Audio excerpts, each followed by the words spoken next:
మీరు చూస్తున్నారు TV nine USA నేను Purnima welcome to A to Z fast news abortion pills కి వ్యతిరేకంగా పోరాడుతున్న వైద్య బృందం వాదనని యుఎస్ సుప్రీం కోర్టు గురువారం నాడు ఏకగ్రీవంగా తిరస్కరించింది. ఒక సాధారణ అబార్షన్ మాత్రకు అనుమతి ఉందని తెలిపింది. జస్టిస్ బ్రెట్ కవనాగ్ అభిప్రాయం ప్రకారం మెఫెప్రిస్టాన్ పిల్స్ పై US food and drug administration FDA నియంత్రణను సవాల్ చేయడానికి సమూహానికి ఎటువంటి చట్టపరమైన స్థితి లేదని కోర్టు తిరస్కరించింది. పినోల్ పోలీసు ప్రధాన కార్యాలయం ఉన్న భవనంలో సిబ్బందిపై దాడి చేసిన వ్యక్తిని పినోల్లో అరెస్ట్ చేశారు. ఈ సంఘటన మంగళవారం సాయంత్రం 4:15 జరిగిందని పినోల్ పోలీసులు బుధవారం ఫేస్బుక్ పోస్టులో తెలిపారు. తాహోకు దక్షిణాన ఉన్న పర్వత ప్రాంతంలో బుధవారం సాయంత్రం జరిగిన విమాన ప్రమాదంలో 2 వ్యక్తులు మరణించారని దర్యాప్తు జరుగుతోందని అధికారులు గురువారం తెలిపారు. సౌత్ లేక్ టాహోకు దక్షిణంగా 10 మైళ్ల దూరంలో ఉన్న విల్లో క్రీక్ రోడ్ కి దగ్గర కనుగొనబడిన విమానంలో ఉన్న 2 వ్యక్తులు మరణించినట్లు తెలిపారు. వారి వివరాలు ఇంకా విడుదల చేయలేదు. హైస్కూల్ నుండి గ్రాడ్యుయేషన్ తీసుకుని వస్తున్న విద్యార్థినిపై గుర్తు తెలియని వ్యక్తి కాల్పులు జరిపాడు. బోస్టన్ సీ పోర్ట్ లో గురువారం జరిగిన ఈ కాల్పుల్లో 18 ఏళ్ల యువతి గాయపడింది. నిందితుడి కోసం వెతుకుతున్నామని అధికారులు వెల్లడించారు. పార్కింగ్ గరాజ్ లో కాల్పులు జరిగినట్లు పోలీసులు భావిస్తున్నారు.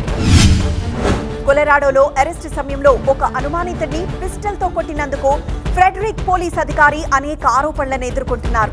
ఏప్రిల్ 28న జరిగిన దాడి ఆరోపణలలో 2nd డిగ్రీ దాడి, 1st డిగ్రీ అధికారిక దుష్ప్రవర్తన మరియు నిర్లక్ష్యపు ప్రవర్తనపై క్రిమినల్ అభియోగాలు నమోదు చేశారు. ఈ వారం ప్రారంభంలో కొలరాడో నేషనల్ మాన్యుమెంట్ లో కుప్పకూలి స్పృహ కోల్పోయిన ఒక మహిళా హైకర్ మరణించిందని అధికారులు తెలిపారు. 54 ఏళ్ల మార్షా కుక్ జూన్ 10న దిగువ మాన్యుమెంట్ కన్యాన్ ట్రైల్లో 2 మైళ్ల దూరంలో కుప్పకూలిపోయి స్పృహ కోల్పోయారని చెప్పారు.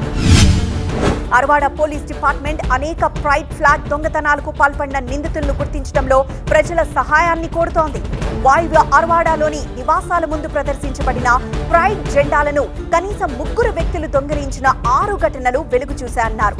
పోలీస్ డిపార్ట్మెంట్ ప్రకారం అనుమానితులు చిన్న వయసు గల మగవారని, వారు కొత్త మోడల్ గ్రే 4-డోర్ సెడాన్ వాహనాన్ని నడుపుతున్నారని తెలిపారు. మంగళవారం కొలరాడో హైవే 285లో ఘోరమైన క్రాష్ కి సంబంధించి సెమీ డ్రైవర్ ను అరెస్ట్ చేశారు. బిజీగా ఉన్న హైవేని 12 గంటలకి పైగా మూసివేశారు. 47 ఏళ్ల క్రూజ్ మెండోజా నిర్లక్ష్యంగా డ్రైవ్ చేయడం, అర్హత లేని వాణిజ్య వాహనాన్ని నడపడం, వాణిజ్య డ్రైవర్ లైసెన్స్ లేని ఆరోపణలపై కేసు నమోదు చేశారు.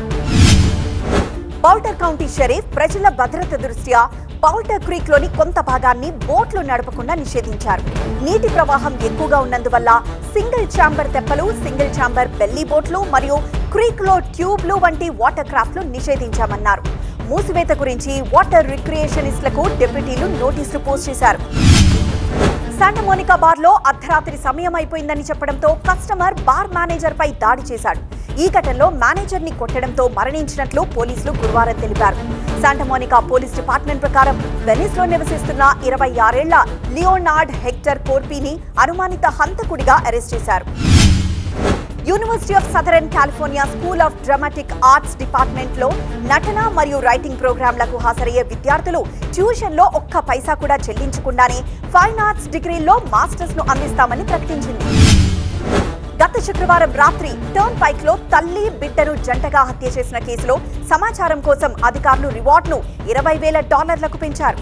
హాలీవుడ్ బౌలేవార్డ్ కు దక్షిణంగా మైల్ మార్కర్ 49 సమీపంలో ఫ్లోరిడా టర్న్ పైక్ దగ్గర జూన్ 7న రాత్రి 11:14 బీట్రైస్ సెయింట్ విల్ మరియు ఆమె కుమార్తె జానెన్ లేల్లును కాల్చి చంపబడ్డారని బ్రోవార్డ్ షెరీఫ్ కార్యాలయం తెలిపింది. ఇది ఇవాల్టి A to Z fast news. చూస్తూనే ఉండండి టీవీ9 USA.